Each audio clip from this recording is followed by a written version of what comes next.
කියන මේ ෆොටෝ එකේ මැරිච්ච කට්ටිය. අර පොඩි ළමයින්ට එක්ක 12 දෙනෙක් නෑ. ඒ කියන්නේ එක ළමයෙක් ඉඳලා පිටින් විතර නෙමෙයි. ආච්චි ලිපපත්ත කරනකොට කිව්වලු ගිහින් ඔය බලන්න කියලා. ඒ ළමයා ඔය බලන්න ආපු ඉඳලා ඒ ළමයා විතරයි වෙන්නේ. ඒ ළමයා අම්මා නෑ. අතල කොහෙද ඉන්නේ මේ තාත්තයි ආච්චි. ඒ කියන්නේ මෙහෙම කරනකොට උන ඩොග් ගාන පිපුරුමක් උනේ. කියන්නේ තල් වෙලා වෙන මේ නෑ සර් මේව නම් කඩාගෙන ආවේ නෑ.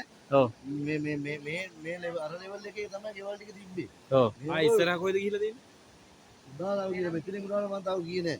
එහෙනම් ඔව්. මං උදේ දොර ඇරියා විතර ඇස් දෙකට බලන් ඉන්නේ නැද්ද උනේ. පිපිරීමක් කියන්නේ යටින් වතුර වෙල්ල එහෙම වතුර කරන්නේ. මීදුමක් වගේ නිකන් ඩොග් ගාලා ගැහුවා මෙහෙට එකපාරට. ඒක තමයි ජර ගාලා ටික ගැලවිලා ආවේ. මට යන්න නැත්තේ නේද ඒක. වටේ මොකක් කරන්නේ? මටේ නෙමෙයි අරෙන් අර පිපිරීමට ඇවිල්ලා මෙහෙට ගැහුවා. ඊට පස්සේ මේකත් ඩොග් ගාලා දෙවෙනි පාරට සද්දය වුණා. අරෙන් පිපිරීමක් ආවේ.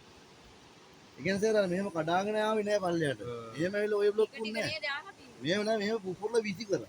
ඔය ගොඩක් ඔයල මේ වුනේ. පස්කන්ද ඊවල කීයක් විතර ඔය ටික තිබ්බද? ගෙවල් 7ක්ද කොහෙද 1යි 7ක් 2යි 3යි 4යි 5යි 6යි ගත්ත සිංහල අය 6 දෙනයි තමිල් අය 6යි. ගත්තේ නැති කට්ටියක් තියෙනවද?